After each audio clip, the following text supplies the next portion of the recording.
Hello and welcome to another exciting edition of Beyond the Ring podcast. I am your host, Andrew, and I'm joined here, as always, by Jason. What's up, guys? Hope everybody's safe. Again, wishing everybody hopefully the best of luck on driving home and everything. Hopefully everybody's all right on the east side or east coast, basically. Yeah, that's absolutely right. We're hoping everybody's doing well. There's a lot of power outages going on down around us in the Philadelphia and Wilmington area, so we're hoping everybody's staying safe and paying attention, doing their part. So let's cut to the chase. We'll go right to our wrestling talk. I mean, this is a wrestling podcast. Get the formalities out of the way, and some very interesting developments with the CM Punk walking out on WWE, and it's appearing to me right now that unless they're doing an amazing, completely phenomenal job of masking this, these guys, I guess tricking all of us. This is not a work. This is legit. That CM Punk legitimately walked out. Yeah, and I even heard people were getting kicked out of the event. Like, I heard people were literally getting kicked out for starting chants of CM Punk. I think I think he actually walked out on that. I don't think he's actually going to come back here. Yeah, I mean, I'm just saying it's starting to not look like it's a storyline. It's definitely appearing like it is legitimate that he legitimately walked out. It's very, very interesting, and I noticed something I didn't notice that I didn't really think about until today. I was like, let me check on his Twitter, and I guess it was the day after Raw, or I guess maybe it was Wednesday, whatever the day after when the news broke about that. CM Punk put out a tweet saying, kind of thanking everybody for the support and to keep it coming. And he has not tweeted since then, which is unusual for CM Punk. I'm not going to say that he, what I like to call over-tweets, but he does tweet on a pretty frequent basis. And to say that he has not tweeted in just about a week or a little over a week is kind of crazy. Yeah, and something else to point out that is kind of showing that it's not a work is if you check on the WWE app, it was originally it was him, Daniel Bryan, and I forget who was the first guy, but it was like you could click on the Raw, and he was one of the guys on the front of it, and they changed it to John Cena. He's not on the WWE app anymore, so it's just kind of it's like surreal because I don't think this is fake. It's interesting. I didn't notice that they took him off of that, or whatever they were, or how you're saying that they took them off of that. I've also heard some rumors that Vince McMahon is trying to fix this personally because Triple H is kind of like Triple H is kind of in a screw him attitude and mindset because he feels very disrespected. It was very apparent that they were leading towards a CM Punk Triple H main event match at WrestleMania, or not the main event headliner, but just a main event match. And Triple H seems to be taking it personally and is kind of in a screw him, we don't need him then. And I think Vince is trying to bring him back. So that'll be interesting. I guess we'll see what really happens there. Yeah, there's really been no official wording on what's happened, so we'll have to still tune in and see. Yeah, and you got to know.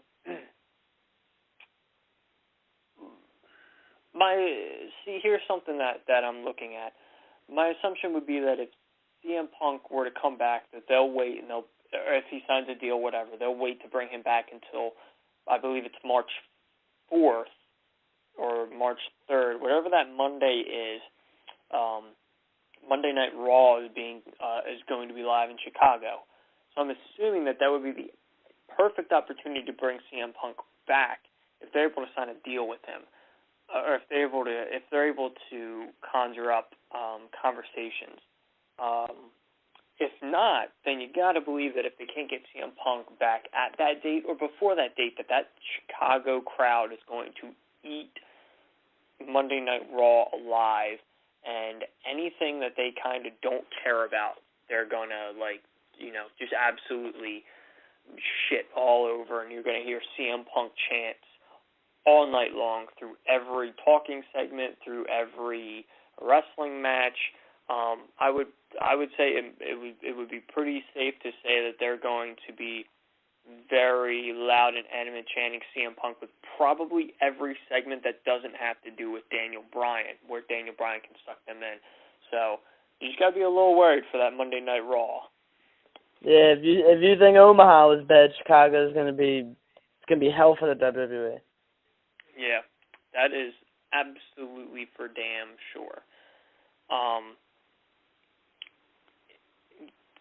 So I guess we'll see. I mean, I've also heard rumors that, it's not a rumor. CM Punk's contract would have been up in July of this year, and that's not a rumor. That's fact. And it's interesting that people are kind of saying that there was a feeling backstage that CM Punk was not going to be re-signing, that Punk was going to be retiring from the WWE at the end of his contract in July. So that would have been interesting. It would have been interesting, even if Punk had stuck around for a couple more months, would this really have been kind of the end of CM Punk here? And I think whether he comes back, if he comes back and only sticks till July, or if he doesn't come back at all, I think if he doesn't come back for the long haul, it's going to shake up the WWE drastically. Oh yeah, I don't think the WWE is going to know what to do. But I think that's honestly what I wanted to talk about. I guess we could talk about on the CM Punk topic, that they were literally giving the fans what they wanted on Raw. It seemed like that they have to kiss the fans' ass basically just to please them, because they're not gonna let that go. Yeah, it's very interesting. So I guess we'll just have to wait and see and wait and find out. And WWE is in an interesting switching around pattern here. It looks like Daniel Bryan might be taking CM Punk's place in that match against Triple H. So I guess we'll see. On to Monday Night Raw, though. We found out that Randy Orton in these 3 weeks leading up to the Elimination Chamber match, Randy Orton is going to have a one-on-one contest, a one-on-one match with every single person that's present in the Elimination Chamber. And, of course, this Monday night would be no exception, and he would go against Daniel Bryan this Monday, and then they announced that he would be going against Christian on Friday Night SmackDown. Yeah, and I think it's honestly something that the WWE Universe would want to see. So I think I can say for a bunch of people that it's going to be. It was awesome to see they started it off with Daniel Bryan, and he went on to win the match, which was pretty awesome, and I think the fans reacted to that pretty well.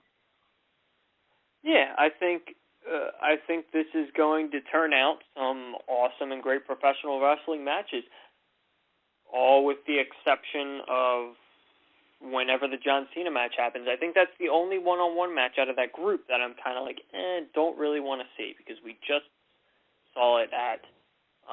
they shoved that down our throats enough. Yeah.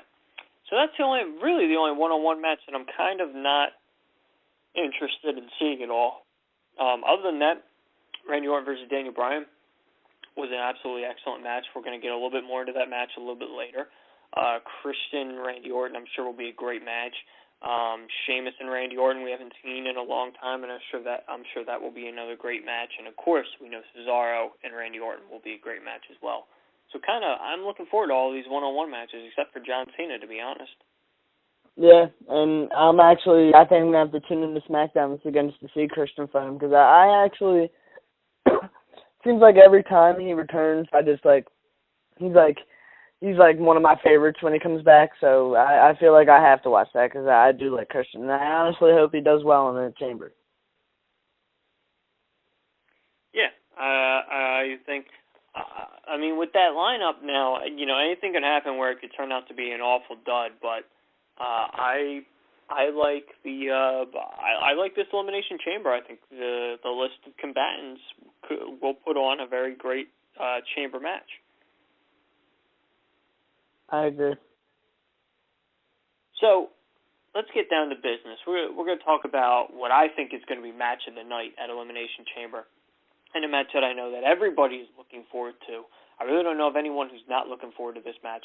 Talking about the Wyatt family versus The Shield, a six-man tag team match. Now on Raw, both The Shield and the Wyatts took on two different three-man teams and defeated them both, and then proceeded to cut promos on each other. So, what did you think about we'll start with the Shield match and the Wyatt promo, since that happened first on the show. What did you think about the Shield match and the Wyatt promo that occurred after it? Well, in the Shield match, I kind of figured that they would kind of put a crack in the Shield again, and they would kind of show that they're going to split up soon. So I did not expect them to kind of get into an argument, but when Dean Ambrose did take the whole spear away from Roman Reigns, that wasn't really shocking. So I'm thinking that the Wyatts will win this weekend, but off that. But honestly, the Wyatts promo, I love Bray as Bray, not Husky Harris. I think this is a perfect character for him, and I think he just continued to cut a great promo. And they even had I think that was Eric Rowan, who also talked for a few seconds, and he wasn't that bad either. So I think they put one together pretty well. Yeah, it was an awesome promo and a very good match. I'm trying to think if there has really ever been a time where the Shield's been in a six-man tag match where, it's ended and I've gone, man, that match sucked. Or, man, I wasn't really interested in that match at all.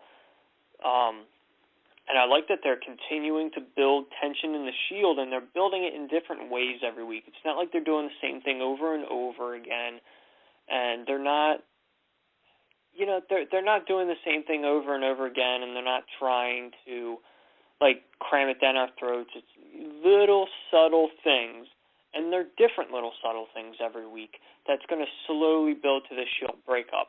I think the question right now is, does the Shield break up before Mania, which leads to a match at WrestleMania, whether that's a triple threat match for the United States Championship, or it's a 2-on-1 handicap match with Ambrose and Rollins against Reigns? Or do they continue to show dissension within the Shield every week and hope that they can find new and clever ways to do it, that it doesn't get boring to the fans and they have the actual breakup itself happen at WrestleMania? I'm not really sure which one is going to happen yet. I kind of would prefer to see them in a triple threat at WrestleMania than to see them actually finally break up at WrestleMania. Oh yeah, I would love to see that. I can't wait to see the match when they eventually do break up. Yeah, and I hope that it's also a triple threat match and not what could happen, which is, Roman kind of breaks off on his own, and then, they do like a 2-on-1 and basically breaks through and destroys the guys.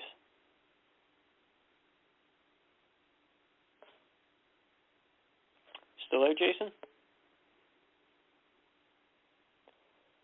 All right, well, we're having a little bit of technical difficulties. I think that noise was, I thought it might have been someone coming into the call, maybe Dragon finally joining us, but we're also recording on a different night, so I have no idea how he would have found out. So I think that, and as far as I know, Dragon is completely out of the show, but I think Jason just left us, so I'm going to continue on anyway, and maybe he'll be able to join back on if he gets the chance and ability to.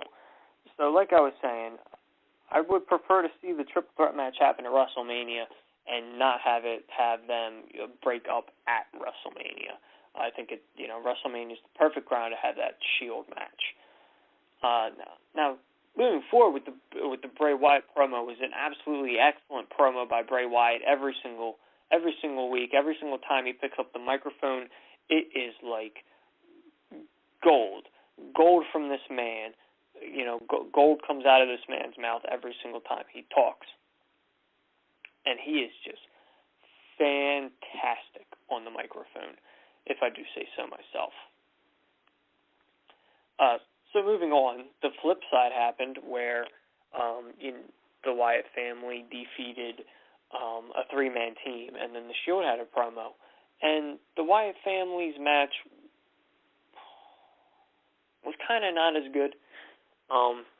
The Wyatt family's match was not as good, and I was not as into it. They felt like they were more fighting people who were just kind of thrown into it. But the Shield promo at the end was great.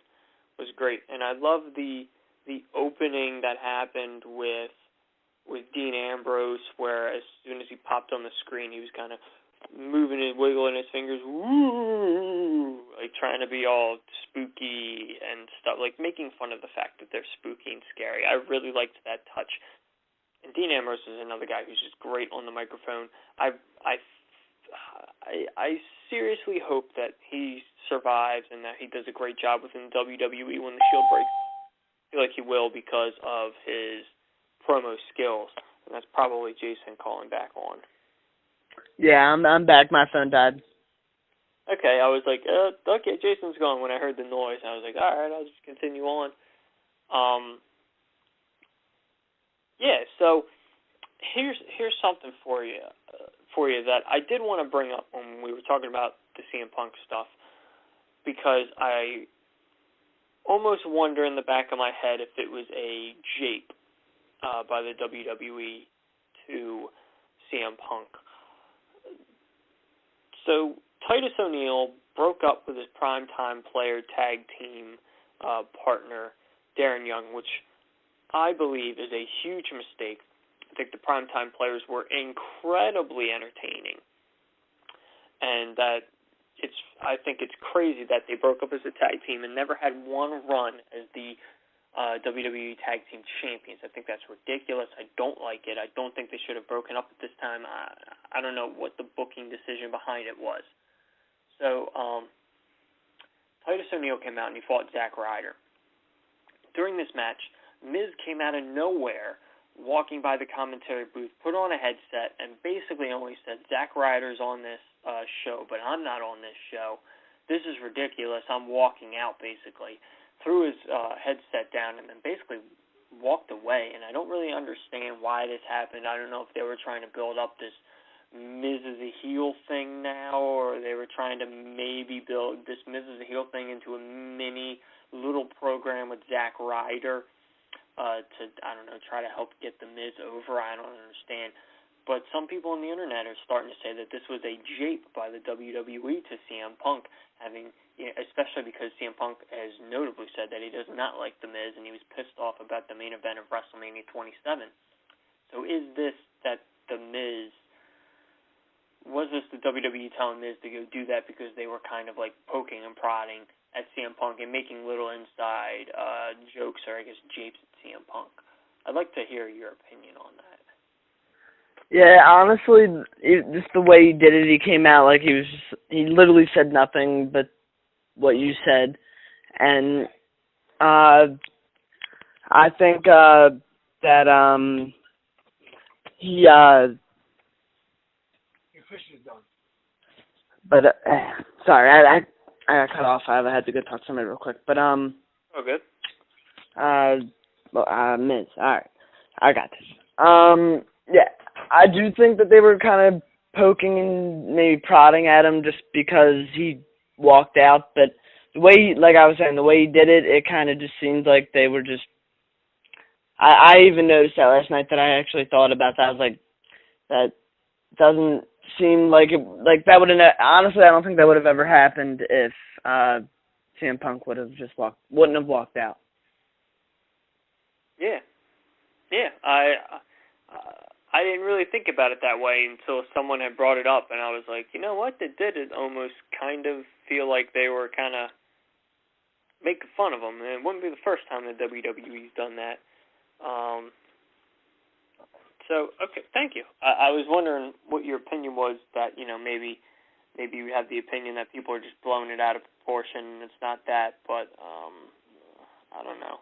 That one's a little hard to tell. Yeah, I think that was more of like a direct message towards him.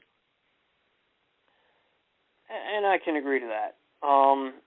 So, continuing on with the show, Daniel Bryan faced Randy Orton in our main event of the evening in an absolutely awesome match. And Daniel Bryan and Randy Orton wrestled a pay-per-view quality match, and they went, must have been at least a good 25 minutes in this match. It was absolutely great.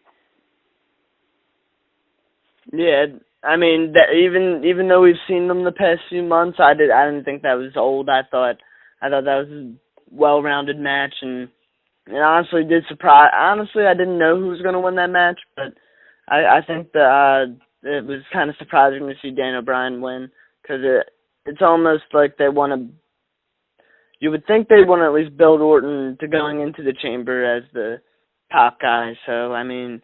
And they did say that there's going to be a new face if he didn't win, that there was a chance he would lose his face to the company. So you got to think about that, too. I almost feel like that's going to be another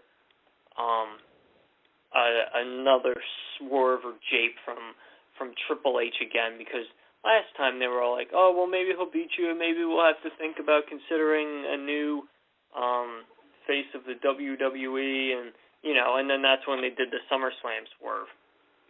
I think This is the same thing, where they're going to build to a swerve where he's going to screw him at the Elimination Chamber, and then we'll get our Daniel Bryan Triple H match at WrestleMania. It sounds about right. I didn't even think about that, so. Yeah. I think that sounds pretty on point.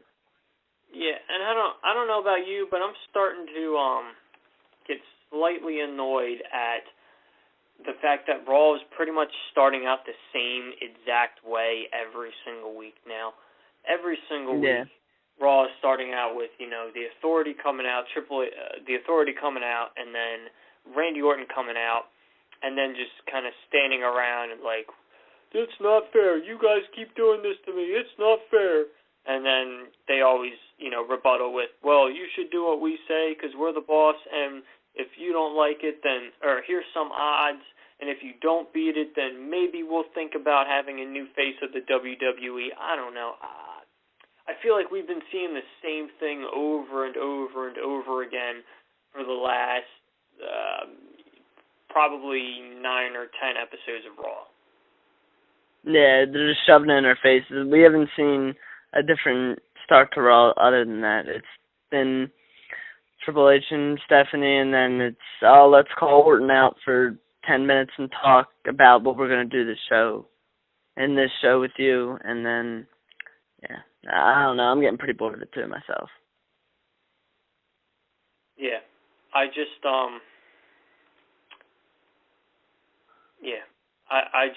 want to see something a little bit different happen. Yeah. Even if you keep the same players, but change up what they're saying a little bit, figure out a way to make it interesting. Because right now it's just very repetitive, and it's kind of bugging me. But I guess we'll see, and we'll see if they continue to go with their main event match of Batista versus Randy Orton.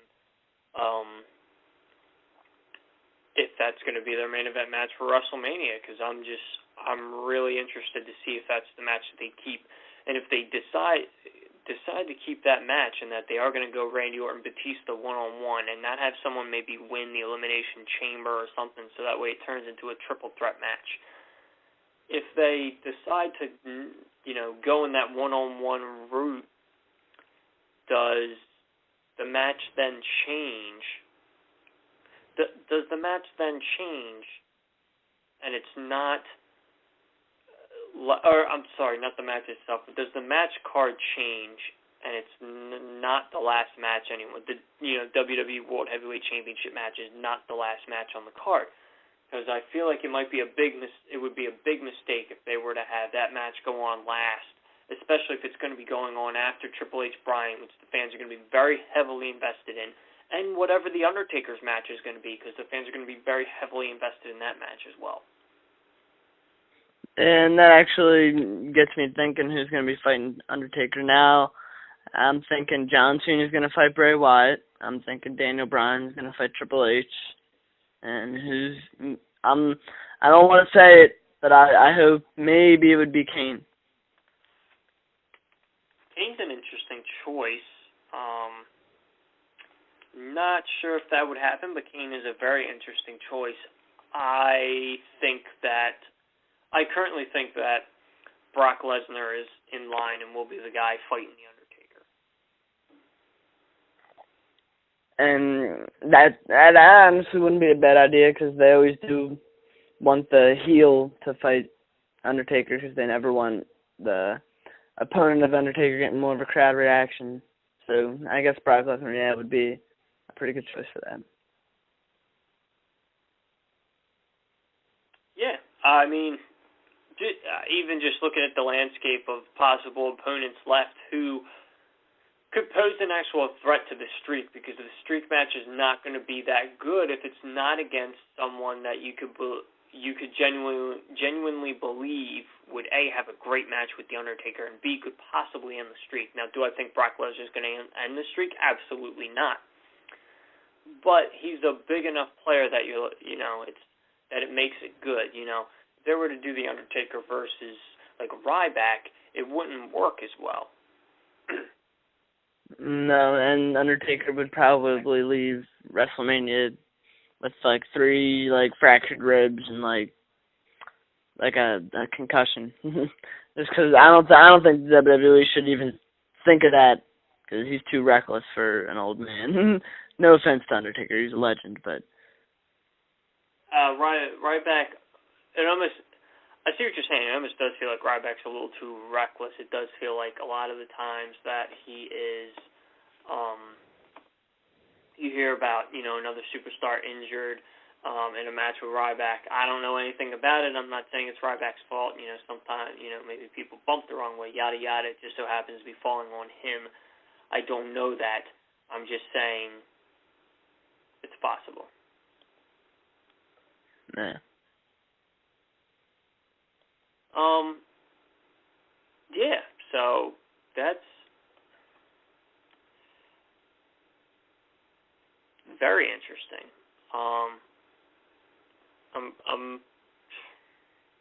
WrestleMania is going to be, I think by the end of Elimination Chamber, I feel like we'll have a little bit more of a leadway into what WrestleMania is going to bring.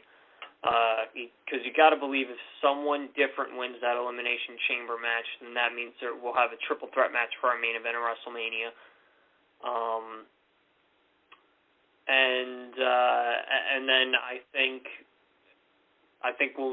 by the end of Chamber we'll know 100% if we're going to see Daniel Bryan and Triple H, which I think is pretty much a dead set at this point. And I would not be surprised. I would think that either the night after Elimination Chamber or the week after that, which would be the first week in March, you got to believe that one of those 2 dates will be the Undertaker's return. So then we'll know what our Undertaker match is. So I would solid 3 weeks, and we'll start to know what our WrestleMania build's going to be. But let me ask you a question real quick. If they do have Orton lose this weekend, who do you think would win the match? I think really the only option in that match, if Orton were to lose, would be Daniel Bryan, and then do Daniel Bryan, Randy Orton, Batista triple threat match at WrestleMania.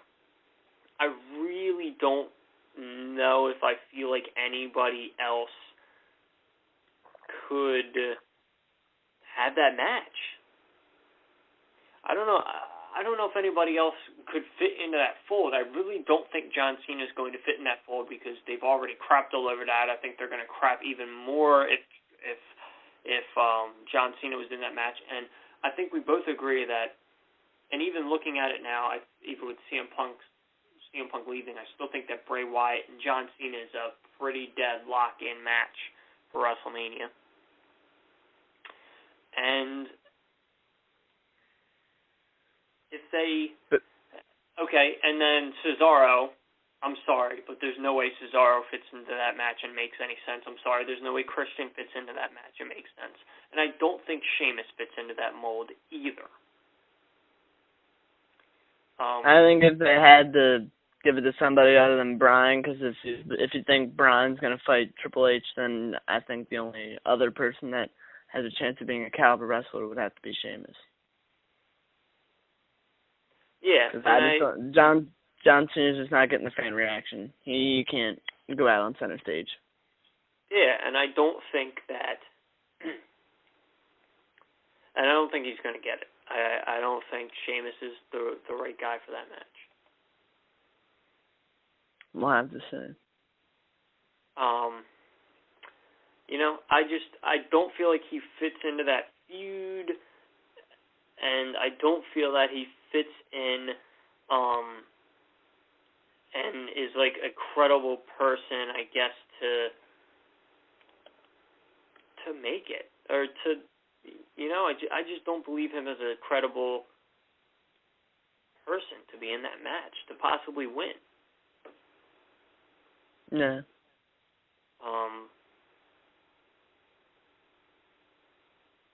I guess it's just weird to say, but I just don't feel like he works, or that angle works, or that angle makes sense with him being in it.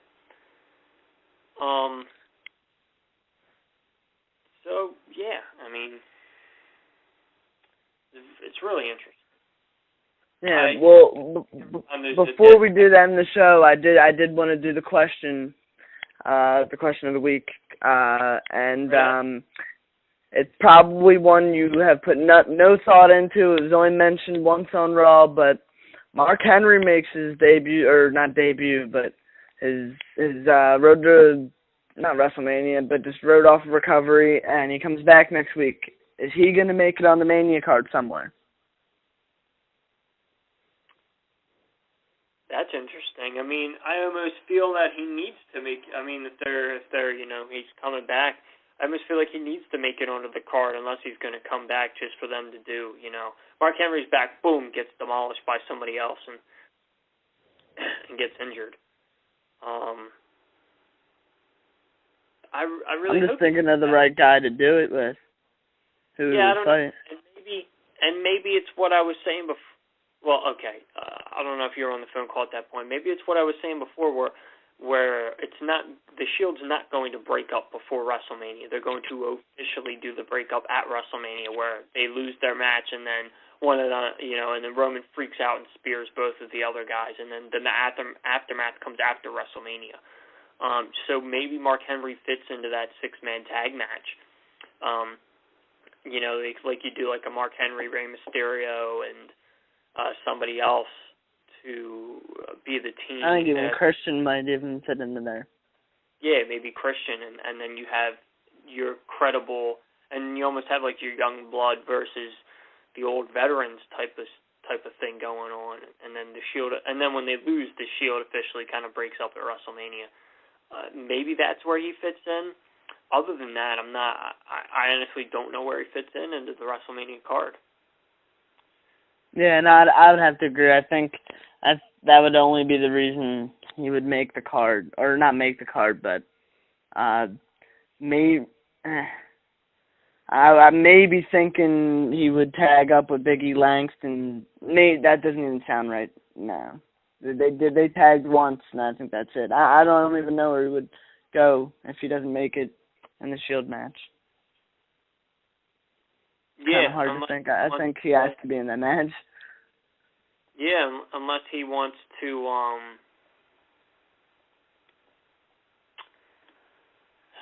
You're right. Unless he comes back and he challenges Biggie Langston for the Intercontinental Championship, but I almost don't want that to happen, because I'd rather see Biggie Langston go against Fandango or somebody in the mid card, and continue to build good feuds in the mid card, which I don't know, they're kind of not really doing. Yeah, and tonight they're doing another match on the main event. It's Big E and Curtis Axel again, and that's something I don't want to see again. I hope they don't use Big E just to have him fight Curtis Axel again. You're absolutely correct. You're absolutely correct in that remark. I'm not interested in seeing another Big E Langston, Curtis Axel match. It's kind of done. I'm done with it. Let's move on. You guys have such a plethora of talent in your mid-card division that you could use, and it's amazing to think that you know. I don't know if it's for the championship tonight, but to think that Big E Langston really hasn't defended the championship in a while, and he's not in an active storyline with anybody on the roster. And Dean Ambrose is sitting there with the United States Championship, and I feel like the only reason why he still has it is because they want him to hold it long enough to have this triple threat match, or one-on-one match with the Shield or whatever, and be able to pass the United States Championship on to Roman Reigns. But then, Dean Ambrose, there's no reason why he can't be in meaningful feuds. In feuds in general, it's almost like because he's a part of the Shield, they were for the longest time afraid to put him in a feud for the championship because he needed to be in those six-man tag matches with the Shield. And it's ridiculous because when you look at your mid-card of guys who go for those championships, you got your Christian, you got Christian, you got Curtis Axel, you got Ryback, you got Dolph Ziggler, you got Antonio Cesaro, Jack Swagger, all these superstars, Fandango, The Miz. The Miz that they're just not using. Nah, it doesn't make sense. I think it's actually a shame that they haven't been able to put Dean Ambrose in a feud, because I honestly think he's the most talented spokesperson of that group and all around superstar, and I really wish they would put him in a feud, because I think then they'd actually be able to see how good of a wrestler and all around superstar he is. Yeah, I think the problem is that he has a singles championship while he's in the Shield. When they're trying to show dissent in the Shield, and they're really trying to build this Shield, not sure if their team storyline, or the Shield breaking up storyline, and the fact that they're a three-person team, and I feel like it's not fitting well with the dynamic of a singles championship. And I think that's why. Yeah, even they might have done the wrong thing. Maybe it should have been Ambrose and Rollins as the tag team, and then Reigns as the United States. Maybe, I don't know. I guess I do think that this is where this ends, whether they do the triple threat match with the Shield or they just have a singles one-on-one match at some point with Dean Ambrose and Roman Reigns right after they break up. I do feel that this is where this is going, that this is going towards a Roman Reigns winning the United States Championship off of Dean Ambrose. Yeah, and I do hope they do have a triple threat, though, because I just don't think that'd be right to leave just Rollins with nothing to do.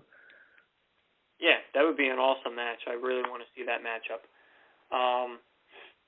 So I do want to bring this up because I know we were talking about how the Wolves moved over to TNA Impact after not being signed to NXT, after their kind of tryout and not being signed at NXT. I believe we talked about this. Yeah. Eddie Edwards and Davey Richards. And I don't think that I've heard them use those names on TNA Impact yet. I think I've just heard them be called the Wolves. And yeah. So this week on TNA Impact, we had two very interesting things happened. With Sting and AJ Styles out of the way, somebody big, Samoa Joe, moving back up into a main event spot for the first time in a long time. And Samoa Joe is the number one contender for the World Heavyweight Championship over on TNA Impact. He's going to be facing Magnus at some point in the future. My guess would be he probably will face him at the Lockdown pay-per-view in March. And the other big thing to come out of this past week's TNA Impact was that they revealed the new investor they revealed the person who's the new investor in TNA with this weird investor storyline that they had going on. And it was revealed to be MVP Montel Vontavious Porter. Not sure if that's going to be his name on TNA Impact, but he walked out, held up a chain that said MVP on it. So I'm actually interested in watching TNA Impact this week to almost find out what they got going on with this MVP. That's just my opinion. Yeah, I think that actually be pretty cool to see MVP compete in a ring again. I didn't mind him. Yeah, and it almost seems like he's not going to be in a straight, or at least not right at the beginning. He's not going to be in a in-ring performer role, at least not right at the beginning. So it's going to be interesting to see what they do with him and his character, because it almost seems like he's going to be a non-wrestling role, at least for the first couple of weeks. Yeah. And one last thing that I wanted to bring up was with TNA was that they filmed their Joker's Wild 2 pay-per-view in the off months that they are not filming, or in the off months that they're not filming the live pay-per-view. They film these little, I guess you would call them mini pay-per-views. I'm not really sure. They're not live, but they film them. I think they're like 10 or $15, and you can watch them the whole month. They become available, and then you can watch them the whole month. I'm interested to see when this new one, the Joker's Wild Tournament number 2, I'm interested to see when that comes out, and I've thought about maybe purchasing it, but I probably won't purchase it. I'll watch it through other means, not that we condone that thing, if you know what I mean, wink, wink, nudge, nudge. They showed the matches, or there were spoilers as to what the matches were, because basically you get a bunch of what they do is they take a bunch of the TNA superstars, they dump all their names in a pool, and they have tag team matches all throughout the night, and you get randomly selected. Your partner gets randomly selected. So they have these tag team matches throughout the night, and whatever team wins the tag team match gets put into a battle royal. And then the winner of the Battle Royal wins, I think it's like $100,000. It's obviously a storyline. They're not actually winning the money or whatever. But, then the winner wins the prize of $100,000, or maybe there's a world championship match or whatever the prize is this time. And so they filmed it this past weekend. And as much as it's supposed to be random, you know that it's like controlled randomness. But I don't care, because I really want to see this. In a fit of luck, I will say, with that quote-unquote controlled randomness, they had Beer Money got picked as a team. So they actually picked out James Storm and Bobby Roode, even though they aren't in agreement right now, even though they're button heads, even though they hate each other's guts and broke up as a tag team. I think it was 2 or 3 years ago. They were selected to be tag team partners, so we had a reunion of Beer Money. And, of course, the Wolves got chosen to be each other's tag team partners as well. And that was one of the matches on the pay-per-view, was Beer Money versus the Wolves.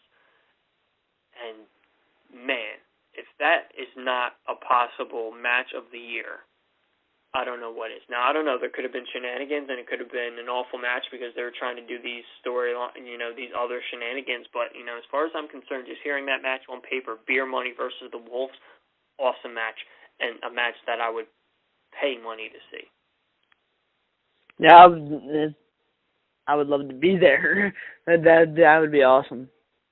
Yeah, they put up spoilers, and the person did say that the writer who was in attendance for the tapings did say that it was he would put it up there in his top 5 all-time tag team matches that he's been to live. Now, that doesn't count tag team matches that he hasn't been to live, but even still, I don't know how many things he's going to see live.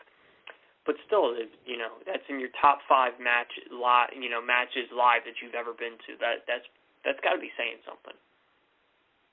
Oh yeah, I think I might have to see that one on the thing that should not be named on this podcast because we do not condone that. Yeah, and I absolutely agree. It is, something I want to see. The whole rest of it, I was kind of like about, but this is a must see in my opinion, an absolute must see. Jason, I know I've rambled on a little bit with TNA. Is there anything that you would like to bring up before we sign off? Yeah, just one thing I was kind of surprised about, that they haven't really done anything, like with the whole Cody and Goldust breakup, because I honestly thought it would happen after the Royal Rumble, after Goldust eliminated Cody this time.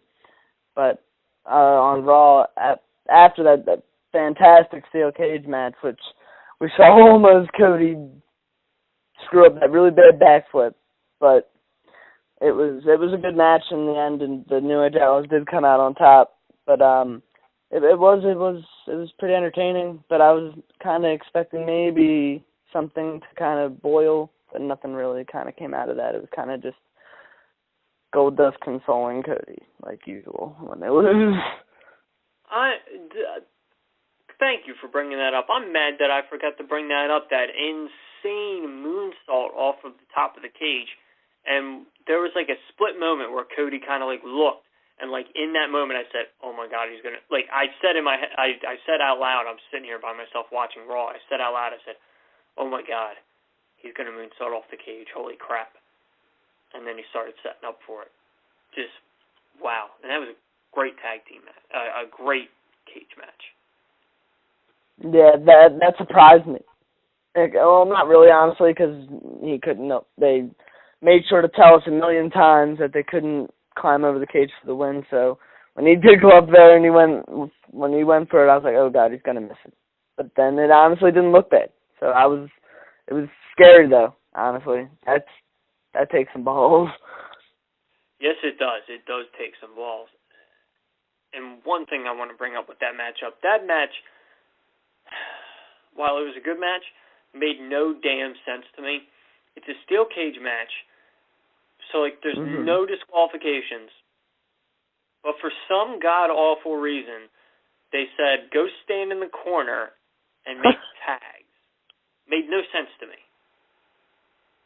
Might be the New Age Outlaws can't keep up with them anymore. I mean, I guess. I don't know. I was trying to remember back and say to myself, like, was the Bray Wyatt and Daniel Bryan tag team match in the cage with the Usos, was that match, did they tag in and out in that match? Like, I can't remember. I'm almost trying to think in my head, like, did they tag in and out in that match? Because, again, to me, that makes absolutely no sense. You're in a cage. You don't need to tag in and out. There's no disqualifications. Just fight. And they literally would stand in the squished corner of it. That it literally didn't make any sense. Makes no sense. But all right, I think we covered a vast array of topics, and we got a lot of really good stuff in. We've got our question of the week this week that we forgot to do last week.